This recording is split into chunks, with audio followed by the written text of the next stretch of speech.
Hello दोस्तों, कैसे हो। दोस्तों, हम पढ़ रहे थे 12th क्लास का चैप्टर सेकंड सॉल्यूशन। और लास्ट में स्टूडेंट्स हमने अनुसंग गुणधर्म हम पढ़ रहे थे। मैं आपको 3 अनुसंग गुणधर्म पढ़ा चुका था। मैंने आपको पहला अनुसंग गुणधर्म बताया था वाष्प दाब में आपेक्षिक अवनमन।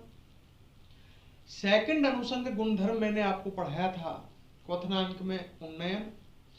और तीसरा अनुसंग गुणधर्म पढ़ाया था मैंने हिमांक में अवनमन। और आज हम लास्ट चौथा अनुसंग गुणधर्म पढ़ते हैं, जो है परासरण दाब। 3 अनुसंग गुणधर्म हम पहले पढ़ चुके हैं और ये हम चौथा अनुसंग गुणधर्म पढ़ रहे हैं तनु विलयन का परासरण दाब। सोचो दोस्तों, इसको पढ़ते हैं। परासरण दाब को समझने से पहले हम 2 घटनाओं के बारे में जानते हैं। पहले इन्हें समझते हैं कि एक तो विसरण और एक परासरण। समझ रहे हो। अनुसंग गुणधर्म तो है अपना परासरण दाब, इसको समझेंगे बाद में। पहले हम पढ़ते हैं, पहले हम जानते हैं कि विसरण क्या होता है और परासरण क्या होता है। देखो, विसरण क्या होता है। विसरण होता है विलेय के कणों का गमन। विलेय के कणों का गमन। कहां गमन? विलेय के कणों का गमन सांद्र विलयन से तनु विलयन की ओर। विसरण ये होता है, विसरण होता है विलेय के कणों का सांद्र विलयन से तनु विलयन की ओर गमन। सांद्र विलयन जानते हो, जिसमें विलेय ज्यादा हो, और तनु विलयन जिसमें विलेय कम हो। तो विलेय के कणों का गमन सांद्र विलयन से तनु विलयन की ओर क्या कहलाता है? ये कहलाता है विसरण। मैं उदाहरण देता हूं जिससे आपके समझ में आए। सुनो उदाहरण, एक एक बात को समझना मेरी को। जैसे मैंने यहां स्प्रे छिड़का, स्प्रे समझ गए, परफ्यूम। तो स्प्रे है, यहां पर जो परफ्यूम का कण है वो है विलेय। परफ्यूम के कण विलेय हैं। अब परफ्यूम की गंध तुम्हारे तक पहुंच जाती है ना, तुम दूर बैठे हुए तो वहां क्या हो रहा है भाई? वायु जो है ये तो विलायक हो गई और परफ्यूम के कण हो गए विलेय। तो विलेय के कण गमन करते हैं। यहां सांद्रता कितनी है? उच्च। तुम्हारे पास परफ्यूम है ही नहीं अभी तो तुम्हारे पास विलेय नहीं है, तो वहां सांद्रता कितनी है? 0। अरे सांद्रता विलेय की मात्रा ही तो होती है। परफ्यूम मैंने यहाँ छिड़काया है तो विलेय यहाँ पर है, तुम्हारे पास थोड़ी है। तो विलेय के कण फिर गमन करेंगे सांद्र विलयन से तनु विलयन की ओर। मेरी जगह जहां ये परफ्यूम छिड़का हुआ है ये तो सांद्र विलयन बन गया, क्यों? क्योंकि यहाँ विलेय है। और तुम्हारे वहां विलेय नहीं है तो वहां सांद्रता 0 तो गई। तो विलेय के कण सांद्र विलयन से तनु विलयन की ओर गमन करेंगे। तो इसका एग्जाम्पल ढंग से समझना बुद्धि से। इसका एग्जाम्पल हो गया विसरण का, स्प्रे के कणों का एक स्थान से दूसरे स्थान पर गमन, परफ्यूम के कणों का एक स्थान से दूसरे स्थान पर गमन। दूसरा उदाहरण देता हूं, विसरण का ही जल का बहना। जल बहता है? मैंने यहां पर जल डाल दिया मान लो इस स्थान पर, अब जल बह करके यहां चला गया। जब जल मैंने इस स्थान पर डाला तो जल यहाँ विलेय की भूमिका में है। ये स्थान एक तरह से विलायक है और जल यहाँ विलेय है। अब यहाँ विलेय है तो यहाँ की सांद्रता उच्च हो गई, और यहाँ पर तो जल है ही नहीं, यहाँ की सांद्रता कितनी है? 0। तो जल के कण बह करके दूसरी जगह पे आते हैं, मतलब जल के कण कहाँ जाते हैं? उच्च सांद्रता से सांद्र विलयन से तनु विलयन की ओर, या उच्च सांद्रता से निम्न सांद्रता की ओर। तनु विलयन की सांद्रता कम ही तो होती है। तो विलेय के कणों का सांद्र विलयन से तनु विलयन की ओर। 2 एग्जाम्पल दिए, बुद्धि से समझो आप इसको। एक एग्जाम्पल तो हो गया स्प्रे के कणों का एक स्थान से दूसरे स्थान पर गमन, ये विसरण का एग्जाम्पल है। और एक एग्जाम्पल हो गया जल का एक स्थान से दूसरे स्थान पर बहना। क्लियर है कि नहीं? आ रही मेरी बात समझ में? अच्छा, और एग्जाम्पल देता हूं। आम देखा है, कैरी का अचार खाया हुआ। कैरी के अचार में जो फांके होती हैं, जब हम कैरी का अचार डालते हैं तो वो मोटी मोटी होती हैं, लेकिन धीरे धीरे वो फांक जो है वो पिचक जाती हैं। पिचक क्यों गई? देखो ये जैसे ये कैरी की फांक है, प्रारंभ में तो ये मोटी होती है, धीरे धीरे ये फांक पिचक जाती है। देखा होगा ये, तो ऐसा तो देखा है ना आपने। ये क्यों हुआ? जो वहां पर ये कैरी की फांक पड़ी हुई है तेल वगैरह में, तो यहां से क्या होता है कि इसमें, चलो इन एग्जाम्पल को रहने दो यार, ये अपने बुक में भी नहीं है तो मैं इन पे डिटेल में चर्चा नहीं करता हूं। ये तो समझ में आ गया होगा ऊपर वाला विसरण का, दो एग्जाम्पल दिए मैंने, विसरण समझ गए होंगे। बिले के कणों का सांद्र विलयन से तनु विलयन की ओर गमन, स्प्रे के कणों का एक स्थान दूसरे स्थान पर गमन, स्प्रे यहाँ छिड़का तो यहाँ पर सांद्रता हो गई ज्यादा, मतलब यहाँ सांद्र विलयन बन गया, और दूसरी जगह स्प्रे है ही नहीं, विलय है ही नहीं, तो सांद्र विलयन नहीं है, वह तनु विलयन है। तो विलय के कणों का एक स्थान से दूसरे स्थान पर गमन, एक एग्जाम्पल तो ये हो गया, और एक जल का एक स्थान से दूसरे स्थान पर बहना। अब आता ही परासरण क्या होता है? परासरण विसरण का जस्ट उल्टी घटना है। परासरण में विलायक के कण गमन करते हैं और तनु विलयन से सांद्र विलयन की ओर गमन करते हैं। परासरण की क्रिया में विलायक के कण गमन करते हैं, उल्टा है, देख लो, जस्ट उल्टा कर दो विसरण का। विसरण में विलय के कण गमन करते हैं सांद्र विलयन से तनु विलयन की ओर, परासरण में विलायक के कण गमन करते हैं तनु विलयन से सांद्र विलयन की ओर। मैं एग्जांपल देता हूं, देखो सामने, जैसे मान लो ये 2 विलयन है, ये एक झिल्ली से पृथक है, ये झिल्ली है अर्धपारगम्य झिल्ली, अर्धपारगम्य झिल्ली, ये पात्र है, इसमें अर्धपारगम्य झिल्ली लगी हुई है, सही है। अर्धपारगम्य झिल्ली ऐसी झिल्ली जिसमें बहुत ही बारीक छिद्र हो, ये जीव जंतुओं के चर्म से बनती है, खाल से, खाल में छिद्र होते हैं ना बहुत बारीक, अपने में पसीने बाहर आते हैं ना, जीव जंतुओं की खाल से बनती है अर्धपारगम्य झिल्ली, बहुत बारीक छिद्र होते हैं। तो इस पात्र को मैंने अर्धपारगम्य झिल्ली की सहायता से बेटा 2 भागों में विभक्त कर दिया है, क्लियर। इधर को भर दिया मैंने सांद्र विलयन, गाढ़ा विलयन, ये गाढ़ा विलयन, ये सांद्र विलयन भरा हुआ है, और इधर भर दिया मैंने तनु विलयन, ये भरा हुआ है तनु विलयन। तो अपन ने क्या किया है, 2 विलयन लिए हैं, तनु विलयन सांद्र विलयन, जिनको अर्धपारगम्य झिल्ली से पृथक कर रखा है। मैं परासरण समझा रहा हूं, परासरण क्या होता है। परासरण की परिभाषा तो मैंने बताई है कि विलायक के कणों का तनु विलयन से सांद्र विलयन की ओर गमन।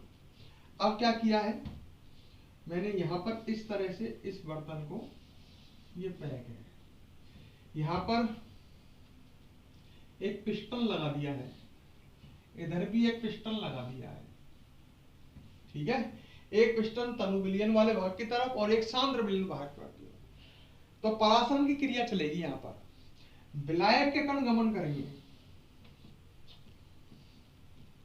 ठीक है, विलायक के कण गमन कर रहे हैं, लिख देता हूं,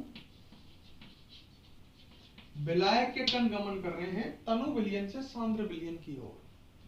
तो ये एग्जांपल आप देख सकते हो, विलायक के कण गमन करते हैं तनु विलयन से सांद्र विलयन की ओर।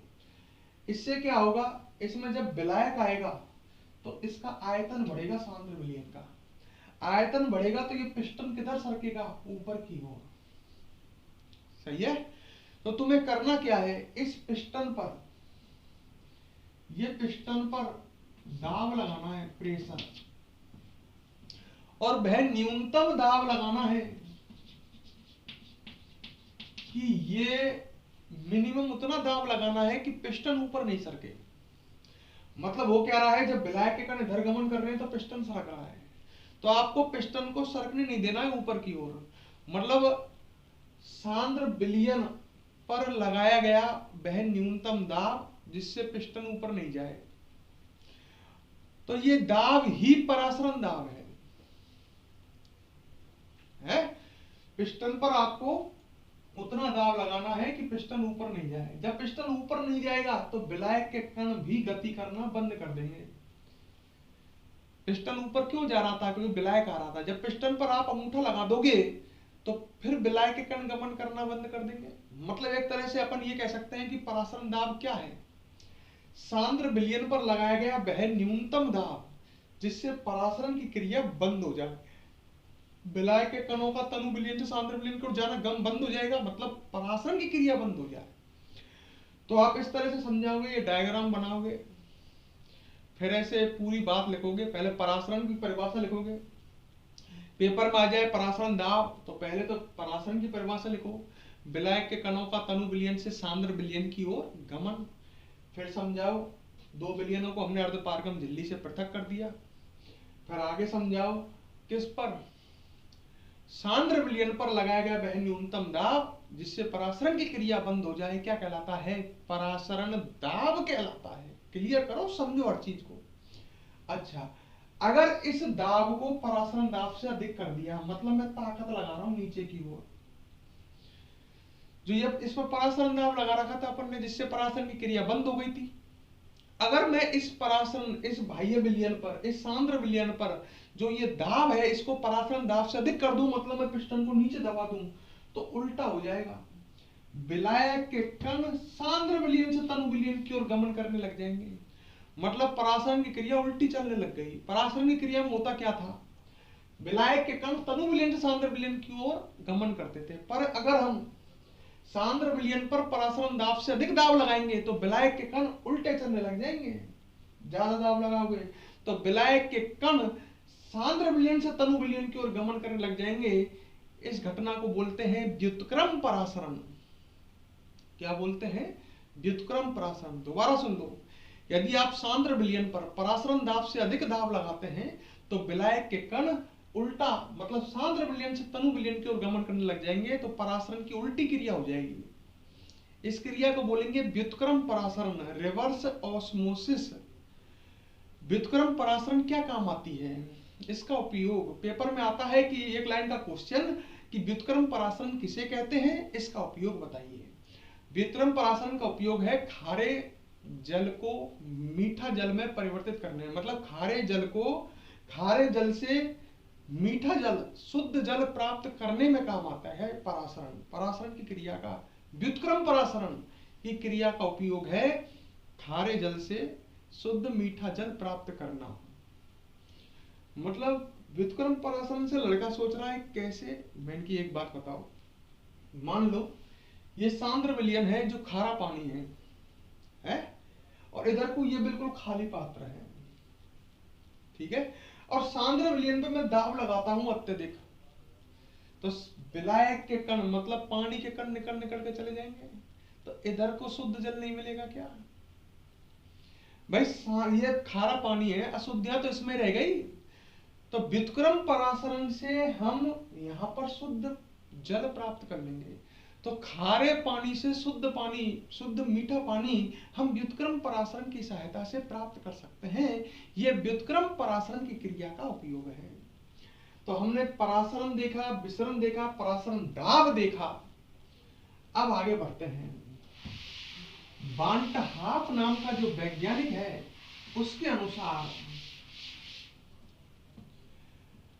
बांट हाफ नाम का वैज्ञानिक क्या कहता है? बांट हाफ नाम का वैज्ञानिक कहता है कि आदर्श गैसों पर, आदर्श गैस जो होती हैं उसी तरह के तनु विलयन होते हैं। मतलब बांटाफ के अनुसार दोनों में समानता होती है। किसमें? आदर्श गैसों में और तनु विलयन में। तो जब अपन आदर्श गैस के लिए लिखते हैं, आदर्श गैस के लिए अपन ऐसे लिखते हैं कि आदर्श गैस के लिए पाई पीवी बराबर एनआरटी लिखते हैं ना, आदर्श गैस समीकरण। और ये कह रहा है आदर्श गैस और तनु विलयन समानता दर्शाते हैं, तो हम तनु विलयन के लिए ऐसे लिख सकते हैं क्या? पी की जगह पाई, पाई है परासरण दाब, पाई भी बराबर एनआरटी। मतलब दोनों में समानता है। आदर्श गैस के लिए जब ये समीकरण लागू होती है तो फिर तनु विलयन के लिए ये समीकरण लागू होगी, पाई बी बराबर एनआरटी। ये बांटाफ के अनुसार आई है। पाई परासरण दाब है, बी उस तनु विलयन का आयतन है, एन उस तनु विलयन में उपस्थित विलेय के मोल हैं, आर सार्वत्रिक गैस नियतांक है, टी ताप है केल्विन में। दोबारा बोल देता हूं, पाई परासरण दाब है, बी विलयन का आयतन है, एन विलेय के मोल हैं, आर सार्वत्रिक गैस नियतांक है और टी ताप है केल्विन में। इसको ऐसे लिख सकते हैं, पाई बराबर N upon V R T. एक बात और सिद्ध हो गई होगी कि जो परासरण दाब है वो अणुसंख्य गुणधर्म है। कैसे सिद्ध हुई? क्योंकि ये विलेय के मोलों पर डिपेंड कर रहा है। जो भी गुण विलेय के मोलों पर डिपेंड करेगा वो अणुसंख्य गुणधर्म है, ये भी अणुसंख्य गुणधर्म है। पाई बराबर N upon V R T, ये मोलरता हो सकती है ना, सी आर टी, सी मतलब सांद्रता। ये कौन सी सांद्रता है? ये मोलरता। अरे ये क्या है? विलेय के मोल बटे विलयन का आयतन, ये मोलरता का ही तो फॉर्मूला है। तो ये सी जो है सिंबल दिया है मैंने, ये सांद्रता का सिंबल है। कौन सी सांद्रता का? मोलरता का। तो हमारे पास पाई बराबर सी आर टी, ये फॉर्मूला आ गया। यहाँ पर सी जो है ये सांद्रता है, मोलरता है। पाई परासरण दाब है जिसका मात्रक एटीएम होगा, सी सांद्रता है जिसका मात्रक मोल प्रति लीटर होगा, क्योंकि ये सांद्रता कौन सी है? मोलरता है। क्लियर? आर सार्वत्रिक गैस नियतांक है जिसका मान दे देता है, नहीं तो याद भी रख लें 0.082, इतना बहुत है 0.082। ठीक है, मात्रक की कोई जरूरत नहीं है, देता है छोड़ो। मात्रक चाहे तो यहां से निकाल सकते हैं आर का मात्रक आएगा पीवी अपॉन एनटी, ये फॉर्मूला आएगा ना आर का। ये इसका मात्रक क्या हो जाएगा? एटीएम। बी का मात्रक लीटर, एन का मात्रक मोल, ऊपर जाके मोल इनवर्स, और टी का मात्रक केल्विन इनवर्स। तो ये आर का मात्रक है एटीएम, दाब, लीटर, आयतन, मोल इनवर्स, केल्विन इनवर्स। मान है 0.082, सार्वत्रिक नियतांक। ये टेम्परेचर है, ताप, जिसको आप किस में रखोगे? केल्विन में। केल्विन इसका मात्रक है। तो ये परासरण दाब का फॉर्मूला हमें याद होना चाहिए, पाई बराबर सी आर टी। सी मोलरता है, आर सार्वत्रिक नियतांक है और टी ताप है केल्विन में। कोई समस्या है तो बताइए, नहीं तो हम आगे बढ़ते हैं। बढ़े आगे? अच्छा, अब आगे सुनो मेरी बात। इसी में ही परासरण दाब वाले में ही एक टॉपिक और है, समपरासरणी विलयन। समपरासरणी विलयन नाम से लग रहा है वे विलयन जिनके परासरण दाब समान हो। जैसे आपके पास दो विलयन है, एक फर्स्ट और एक सेकंड, ठीक है, और दोनों के क्या समान है? परासरण दाब पाई 1 बराबर पाई 2। इन दोनों विलयनों के परासरण दाब बराबर है, एक फर्स्ट विलयन एक सेकंड विलयन है। तो ये दोनों विलयन है समपरासरणी विलयन। नाम से लग रहा है वे विलयन जिनके परासरण दाब बराबर हो। सही है। अच्छा, नियत ताप पर अगर ताप कांस्टेंट हो, मतलब दोनों विलयनों के लिए ताप कांस्टेंट हो, ताप एक जैसा हो, तो यहां पर लिख सकते हैं पाई को C1 RT। ताप दोनों में एक जैसा है तो यहां लिख सकते हैं पाई 2 बराबर क्या लिख सकते हो? C2 RT। ये दोनों कट जाएंगे। नियत ताप पर दोनों विलयनों की सांद्रता भी बराबर होगी, C1 बराबर C2। मैं ये कहना चाहता हूं समपरासरणी विलयनों की परासरण दाब तो समान होते ही हैं। ताप अगर कांस्टेंट है तो दोनों की सांद्रता भी समान होगी। ताप कांस्टेंट है तो RT से RT कट जाएगा ना, ताप एक जैसा है, R तो दोनों जगह एक जैसा ही होगा, तो दोनों की सांद्रता भी समान होगी। क्लियर? एक क्वेश्चन देता हूं आपको, न्यूमेरिकल है, करने की कोशिश करना। क्वेश्चन है 4% W/V। W/V समझ गए होंगे, द्रव्यमान आयतन प्रतिशत का यूरिया का विलयन, यूरिया का विलयन यौगिक A के 12% W/V के बिलियन के साथ समपरासरणी है।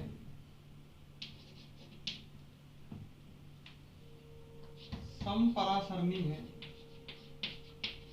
मतलब 2 बिलियन है अपने पास, एक यूरिया का बिलियन और एक यौगिक ए का बिलियन। दोनों की सांद्रता दे रखी है। कौन सी सांद्रता दे रखी है? द्रव्यमान आयतन प्रतिशत, और दोनों के परासरण दाब समान है। ठीक है। अच्छा, क्वेश्चन क्या कह रहा है? यौगिक ए का अणुभार ज्ञात कीजिए।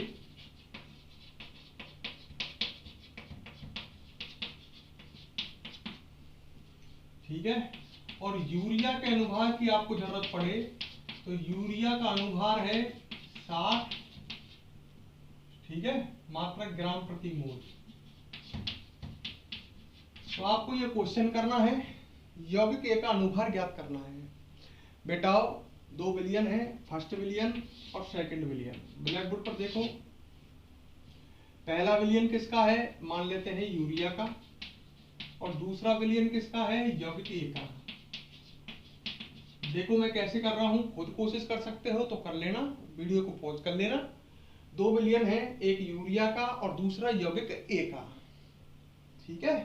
अच्छा, इस बिलियन की बात करते हैं। इसकी सांद्रता 50% W/V है, अर्थात 100 ml बिलियन में यूरिया कितना है?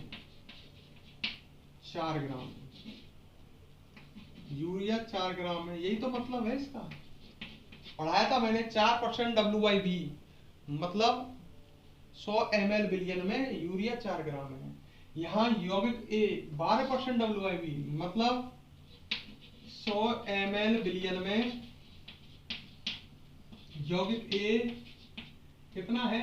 12 ग्राम है। सही है।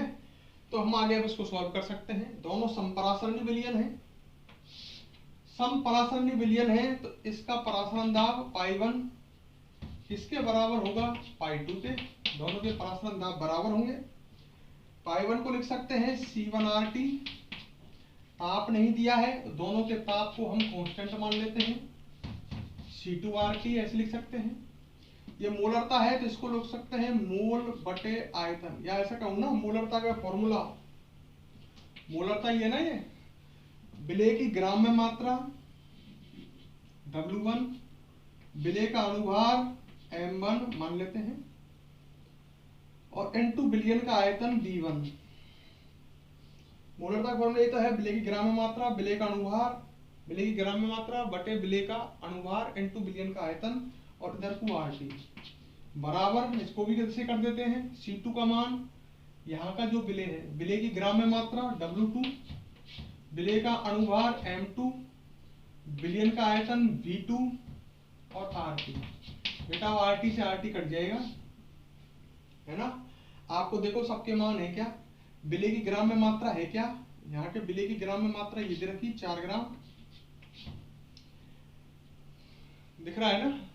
विलेय का अणुभार है क्या, हाँ विलेय यूरिया है, उसका अणुभार दे रखा है 60, बिलियन का आयतन है 100 ml,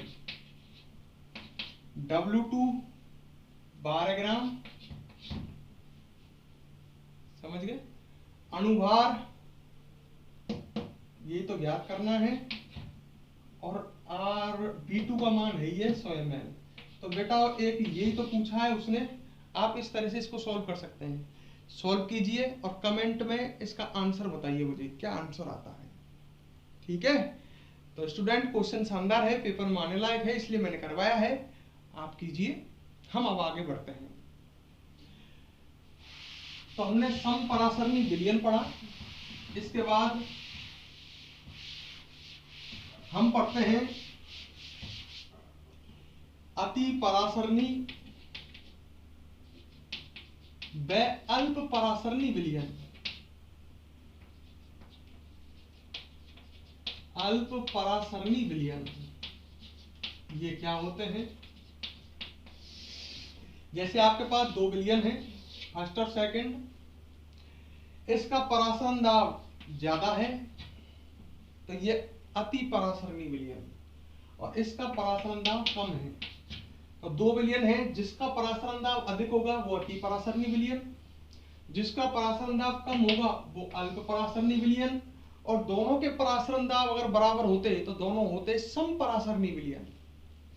मतलब 2 विलयन है, जिसका परासरण दाब अधिक है वो अति परासरणी विलयन होगा, और जिसका परासरण दाब कम है वो होगा अल्प परासरणी विलयन। क्लियर? ठीक है स्टूडेंट। और आगे दोस्तों अब हम बढ़ते हैं इस चैप्टर के लास्ट टॉपिक की ओर।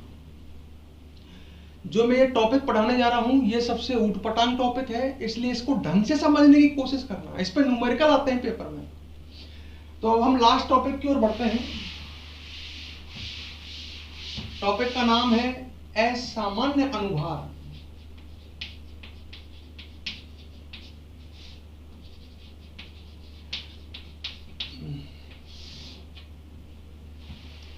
ठीक है, टॉपिक का नाम है असामान्य अनुभार। समझना, बड़ी शांति समझना। टॉपिक बहुत ऊटपटांग है इसलिए बहुत शांति चाहिए इसको समझने के लिए। देखो, यदि विलेय ऐसा है, यदि विलेय का विलयन में आयनन या संगुणन होता है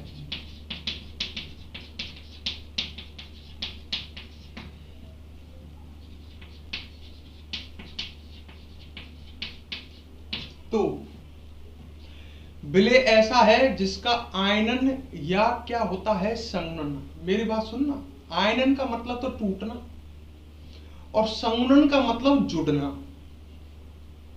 जैसे नमक है NaCl, ये पानी में धनायन और ऋणायन में टूटता है, Na+ और Cl- में। तो जो लवण होते हैं, चाहे कोई सा भी लवण है, नमक है, NaCl है, KCl है, सभी लवणों का आयनन होता है क्योंकि ये आयनों में टूट जाते हैं। समझ गए मेरी बात? यदि कोई विलेय लवण है तो उसका क्या होगा? आयनन होगा।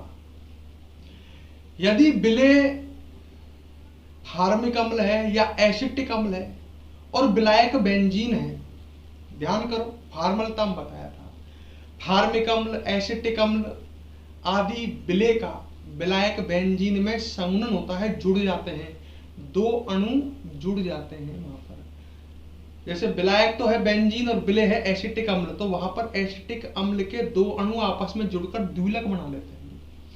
तो अगर विलेय ऐसा है जिसका आयनन होता हो, जैसे विलेय लवण है, और यदि विलेय ऐसा है जिसका संगुणन होता हो, मतलब उसके कण जुड़ते हो, तो जो प्रेक्षित अनुभार है, प्रेक्षित मतलब जो प्रायोगिक अनुभार है, प्रेक्षित का मतलब प्रायोगिक, जो प्रयोगों से आता है।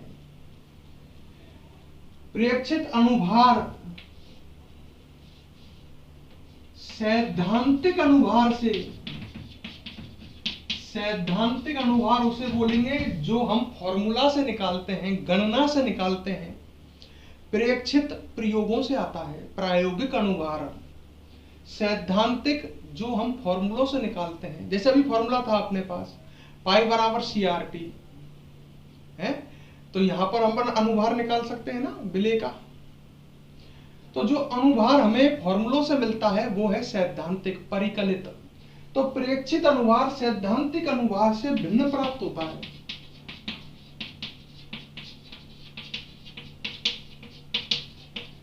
तो ये प्रेक्षित अनुभार, यह प्रेक्षित अनुभार असामान्य अनुभार कहलाएगा।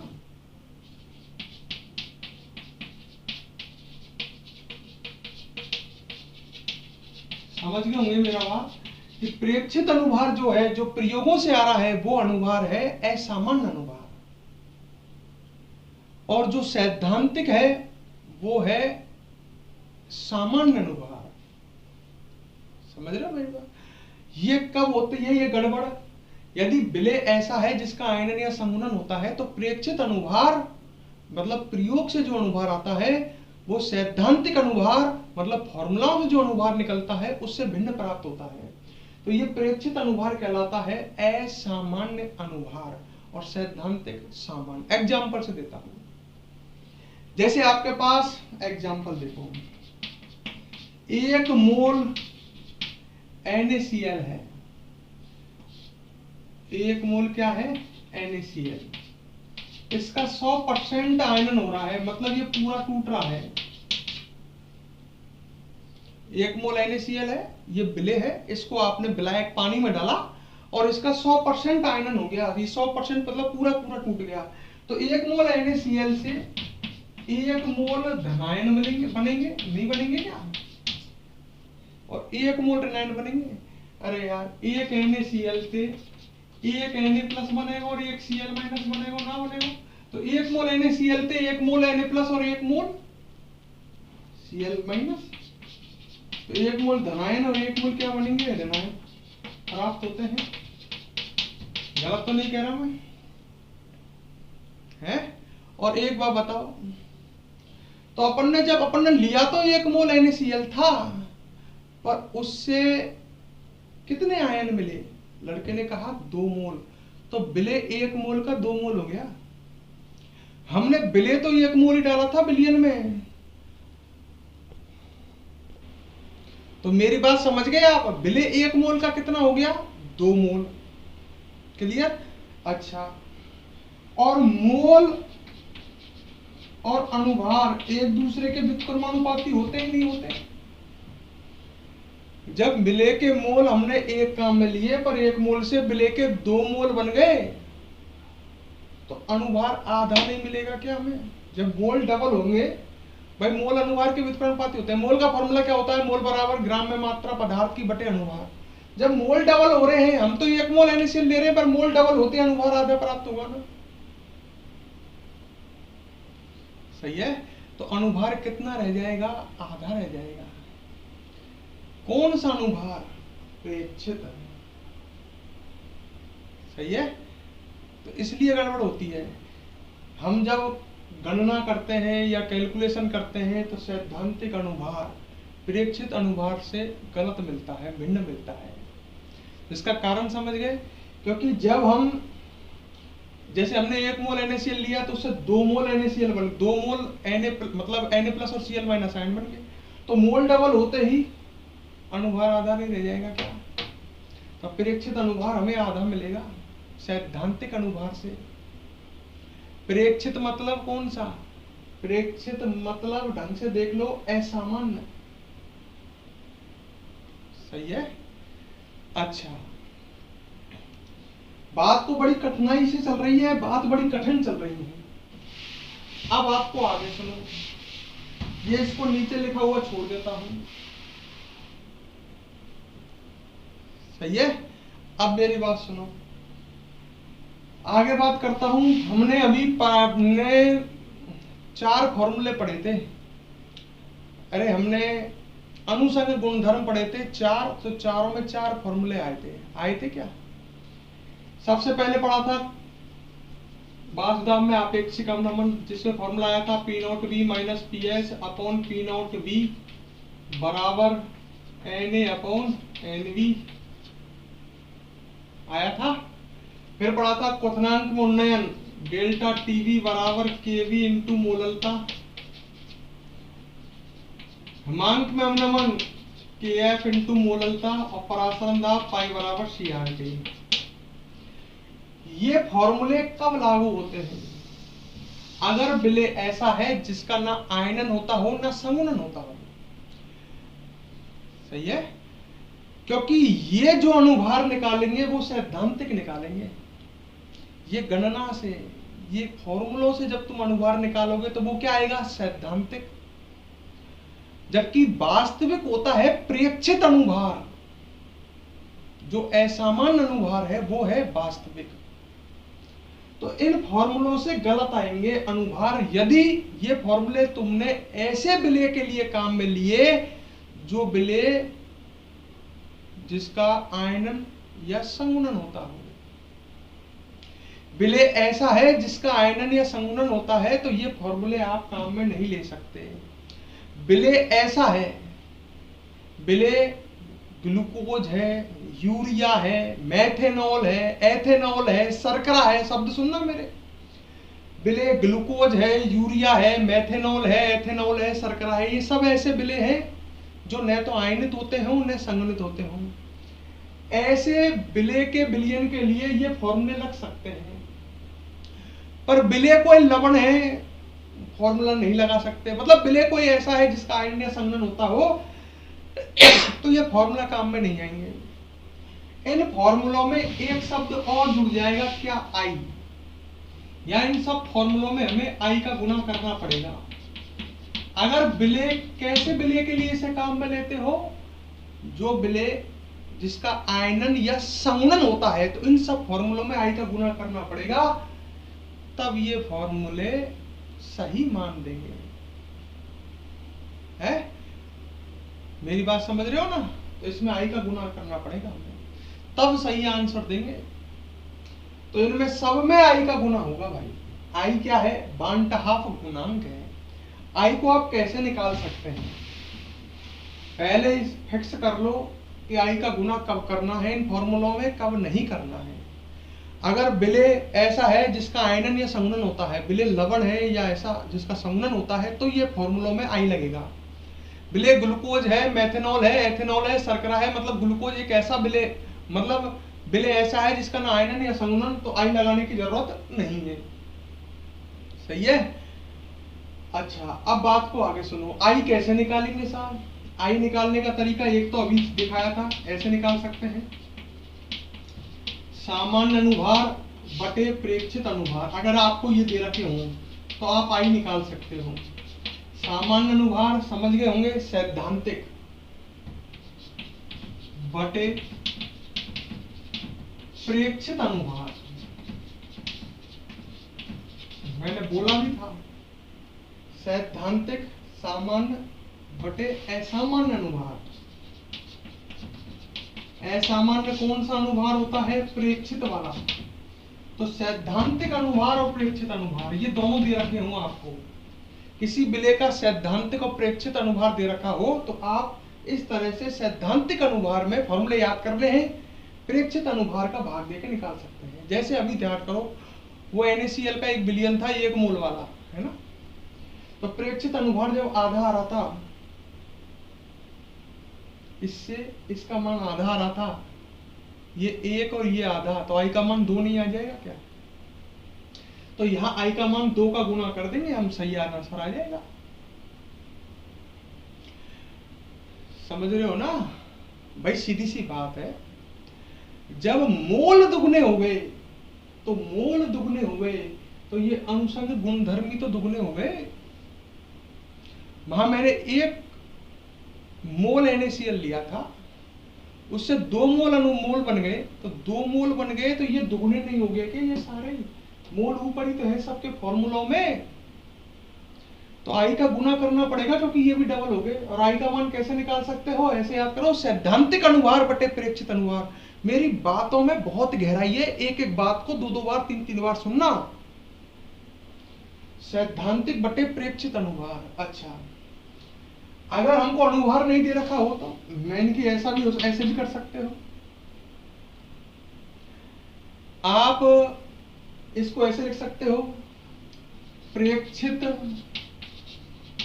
अनुसंग गुणधर्म, जैसे परासरण दाब दे रखा हो आपको, प्रेक्षित अनुसंग गुणधर्म बटे सैद्धांतिक अनुसंग गुणधर्म। इसमें उल्टा क्यों है? सैद्धांतिक अनुसंग गुणधर्म, लड़का कहता है कि इसमें उल्टा क्यों है? मैंने कहा उल्टा इसलिए बेटा, ढंग से देख। तो सैद्धांतिक अनुभार का व्युत्क्रमानुपाती, अनुभार नीचे आएगा, बिले का अनुभार है, बिले का अनुभार तो नीचे आएगा ना। तो अनुसंग गुणधर्म अनुभार के व्युत्क्रमानुपाती तो होते हैं। अनुसंग गुणधर्म बिले के मोल के समानुपाती, तो बिले के अनुभार के व्युत्क्रमानुपाती हैं। तो जब यहाँ सैद्धांतिक अनुभार ऊपर है तो सैद्धांतिक अनुसंग गुणधर्म नीचे आएगा।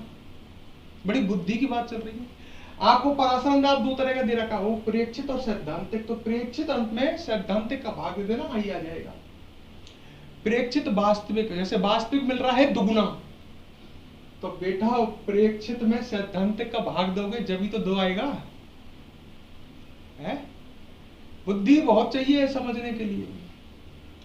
अच्छा, ये दो फॉर्मूले तो है ही है, एक आध फॉर्मूले और लिख रहे होंगे जो खास काम नहीं आते, पर ये दोनों हैं। एक दो फॉर्मूले और हैं जिनको मैंने फॉर्मूलों से जिनको मैंने व्युत्पन्न किया है नोट्स में। तुमको नोट्स में व्युत्पन्न करने की नहीं, डायरेक्ट याद रखने की जरूरत है। दो तो आई कि ये फॉर्मूले याद कर लो, सैद्धांतिक अनुभार बटे प्रेक्षित अनुभार, और प्रेक्षित अनुसंग गुणधर्म बटे सैद्धांतिक अनुसंग गुणधर्म। और आई के दो फॉर्मूले और हैं, एक है आई बराबर 1 minus alpha plus N alpha, और एक है आई बराबर 1 माइनस एल्फा प्लस एल्फा बटे एन। ये दो फॉर्मूले और हैं ललाओ। ये फॉर्मूले कब काम आएंगे?